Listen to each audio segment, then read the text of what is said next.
মৌসুমি সবজি বা সিজনাল সবজি খেতে তো দারুণ লাগে। আর সেই সবজি দিয়ে যদি হয় পারফেক্টভাবে মাছ রান্না, তাহলে তো আর কোনো কথাই নেই। আসসালামু আলাইকুম ভিউয়ার্স, আজকে আপনাদের সাথে শেয়ার করব কিভাবে সবজি দিয়ে মাছ রান্না করবেন, তার A to Z রেসিপি। এই রেসিপির জন্য আমি প্রথমেই একটি প্যানে তেল দিয়ে নিয়েছি। তেল কুসুম কুসুম গরম হলে তার সাথে অ্যাড করেছি পেঁয়াজ কুচি। এবার পেঁয়াজ কুচিটা কিছু সময় নাড়াচাড়া করব, বেশি সময় না, কিছু সময় নাড়াচাড়া করে এর সাথে আমি অ্যাড করব টমেটো কুচি। আপনারা টমেটো কুচি দিয়ে মাছ রান্না করে খেয়ে দেখুন, আপনারা নিজেই তফাৎ বুঝবেন। মাছের ফ্লেভার স্বাদ সম্পূর্ণরূপে চেঞ্জ হয়ে যায়। টমেটো কুচি বা টমেটো যদি আপনার ব্লেন্ডার করে দিতে পারেন। এবার টমেটো কুচিটা কিছু সময় নাড়াচাড়া করার পরে এর সাথে আমি অতিরিক্ত হয়ে অ্যাড করতেছি ধনেপাতা কুচি। আর ধনেপাতা কুচি আপনারা সারা বছর সেম ফ্লেভারে খেতে পারবেন, কোনো ফ্লেভার নষ্ট হবে না। এর গোপন টিপসটি আমি ভিডিওর যে কোনো এক সময় বলে দিব। এবার কিছু সময় সবগুলোর উপর মোটামুটি নাড়াচাড়া করার পরে পানি শুকিয়ে গেলে এর সাথে আমি অ্যাড করতেছি সামান্য পরিমাণে পানি। সামান্য পরিমাণ পানি অ্যাড করার পরে কিছু সময় নাড়াচাড়া করে নিব। নাড়াচাড়া করার পরে এর সাথে আমি এখন অ্যাড করব পরিমাণ মতন লবণ। লবণ অনেকে তরকারিতে কমও খায় বেশি খায়, সে অনুপাতে যে যার মতন লবণ দিবেন। আমি 1 চা চামচ লবণ দিয়েছি। লবণ দেওয়ার পরে এটা নাড়াচাড়া করেছি এবং লবণটা ভালোভাবে লবণটা মিক্স করা হয়ে গেলে এর সাথে আমি অ্যাড করেছি 2 চা চামচ মরিচের গুঁড়া, 2 চা চামচ মরিচের গুঁড়া এবং 1 চা চামচ হলুদের গুঁড়া। সো দর্শকদের উদ্দেশ্যে একটি কথা, আপনারা সবসময় খেয়াল রাখবেন যে এই ধরনের তরকারিতে মরিচ যা দিবেন, হলুদ তার সবসময় অর্ধেক দিবেন, তাহলে তরকারির কালার পারফেক্ট থাকবে। এবার সবগুলো উপকরণ মোটামুটি একটু নাড়াচাড়া করে ভুনা করা হয়ে গেলে আমি এর সাথে অ্যাড করতেছি আদা রসুন বাটা। আদা রসুন মাছ রান্নায় আদা রসুন বাটাটা সম্পূর্ণ অপশনাল, আপনারা দিলেও দিতে পারেন, না দিলেও নাই। আমি একটু এক্সট্রা স্বাদের জন্য দিয়েছি।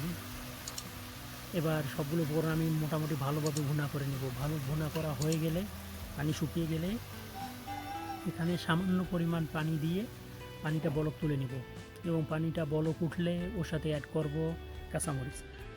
কাঁচামরিচ অ্যাড করা হয়ে গেলে তার সাথে অ্যাড করতেছি আমার মানে পরিষ্কার করা মাছ।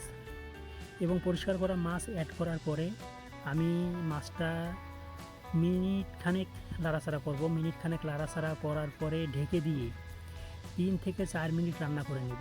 3 থেকে 4 মিনিট মাছটা রান্না করে নিন আপনারা। দেখুন মশলার সাথে মাছটা মাখা মাখা হয়ে গেছে। এখন আমি এটা ঢেকে দিব। ঢেকে দেওয়ার পরে 3 থেকে 4 মিনিট মাছটা রান্না করব।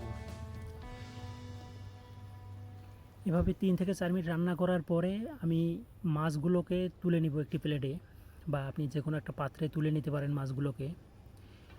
কারণ এখানেই সব পারফেক্টভাবে সব মাছ রান্না করার সম্পূর্ণ রেসিপিটা এখানেই নির্ভর করতেছে। এবার আমি মাছগুলো তুলে নিব। মাছগুলো মোটামুটি হাফ হাফ হয়ে গেছে। আপনারা ভালো করেই জানেন মাছ রান্না করতে বেশি সময় লাগে না। এবার দেখুন আমার মশলা ছাড়া আমি মাছটা তুলে নিয়েছি, মশলা মাখা মাখা। এবার মশলায় আমি যে সিজনাল সবজি বা মৌসুমি সবজি অ্যাড করব, সেই সবজিটা অ্যাড করতেছি। আমার সবজিতে আছে পেঁপে, পটল, বেগুন এবং আলু। এবার এই সবজিগুলো আমি মোটামুটি হাফ সিদ্ধ হওয়া পর্যন্ত ভুনা করতেই থাকবো। কোনো রকম পানি অ্যাড করা ছাড়া আপনারা সবজিটা হালকা হিটে ভুনা করুন। মিনিট 4-5 ভুনা করার পর দেখবেন সবজিটার একটা মাখা মাখা ভাব হয়ে গেছে, সবজিটা খাওয়ার মতন একটা সবজি হয়ে গেছে। এভাবে আপনারা ভুনা করে নিন, দেখুন পারফেক্ট একটা সবজির কালার এসে যাবে, মনে হবে যে সবজিটাই খাই, এমন একটা পরিস্থিতি।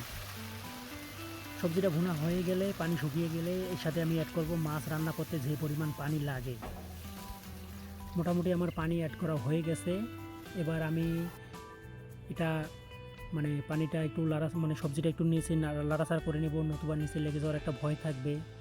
এবার তারপরে বলক ওঠার পরে আমি মাছটা তুলে রেখেছিলাম, সেই মাছটা এখন এই সবজির সাথে অ্যাড করব, এই ঝোলের সাথে অ্যাড করে নিব। অবশ্যই মাছটা আপনারা আস্তে আস্তে অ্যাড করবেন, কারণ মাছ অনেক সময় ভেঙে যেতে পারে। সেজন্য মাছ আমার আস্তে আস্তে করে অ্যাড করে নিয়েছি। অ্যাড করা হয়ে গেলে এর সাথে আমি অ্যাড করেছি সামান্য পরিমাণ জিরার গুঁড়া, হাফ চা চামচ জিরার গুঁড়া। জিরার গুঁড়ো অ্যাড করার পরে এটা আমি ঢেকে দিয়েছি,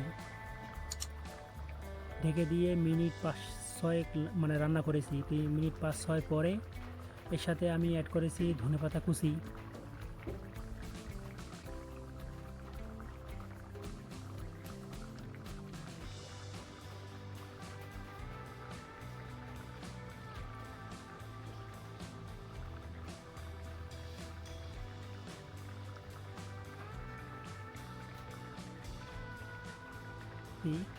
আর ধনেপাতা কুচি সারা বছর খাওয়ার মাধ্যম হলো আপনারা যখন ধনেপাতা কুচি বা ধনেপাতা বাজারে আসবে তখন ধনেপাতা কিনে ধনেপাতা কেটে কুচি কুচি করে ডিপ ফ্রিজে মানে একটা পটে করে ডিপ ফ্রিজে রেখে দিন এবং সারা বছর ওখান থেকে বের করে খান।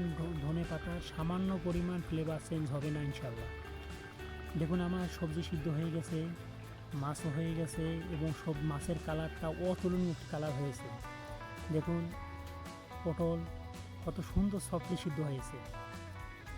আর এই ধরনের মাছ রান্নার স্বাদ মানে নিজে না খেলে, নিজে তৈরি না করে না খেলে এটা আসলেই বলা দুষ্কর। সো ভিউয়ার্স, আমার এই ভিডিও যদি আপনাদের ভালো লেগে থাকে অবশ্যই আপনাদের কাছে অনুরোধ রইল, আর যদি আপনারা ফেসবুক থেকে দেখে